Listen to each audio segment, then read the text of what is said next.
ମାନବ ପ୍ରକୃତି।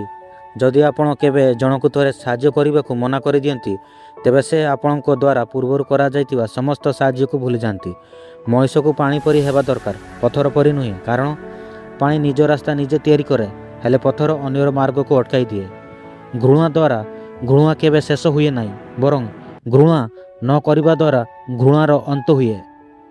ସେ ମୋତେ ପିଟିଲା, ସେ ମୋତେ ଗାଳି ଦେଲା, ସେ ମୋତେ ଅପମାନିତ କଲା ଏବଂ ମୋତେ ପରାସ୍ତ କଲା। ଯେ ଏପରି ଚିନ୍ତା ରଖି କ୍ରୋଧ ସୃଷ୍ଟି କରେ ତାଙ୍କ ଜୀବନରୁ ଶତ୍ରୁତା କେବେ ବି ସମାପ୍ତ ହୁଏ ନାହିଁ।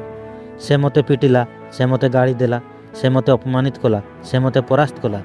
ଯିଏ ମନରେ ସର୍ବଦା ଏପରି ଚିନ୍ତା ରଖେ ନାହିଁ ଏବଂ କ୍ରୋଧ ସୃଷ୍ଟି କରେ ନାହିଁ, ତାଙ୍କ ଜୀବନରୁ ଶତ୍ରୁତା ସମାପ୍ତ ହୋଇଯାଏ।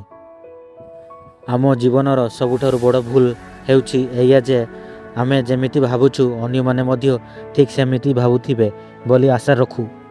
ଯେଉଁମାନେ ନିଜ ଭିତରେ କୌଣସି ଦୋଷ ଦେଖନ୍ତି ନାହିଁ ସେମାନେ ଅନ୍ୟମାନଙ୍କର ଦୋଷ ବ୍ୟତୀତ ଆଉ କିଛି ଦେଖିପାରନ୍ତି ନାହିଁ।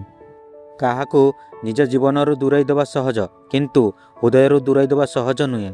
ଲୋଭଠାରୁ ବଡ଼ କୌଣସି ରୋଗ ନାହିଁ, ଦୟାଠାରୁ ବଡ଼ କୌଣସି ଧର୍ମ ନାହିଁ ଏବଂ ଆତ୍ମାର ଶାନ୍ତିଠାରୁ ବଡ଼ କୌଣସି ଖୁସି ନାହିଁ।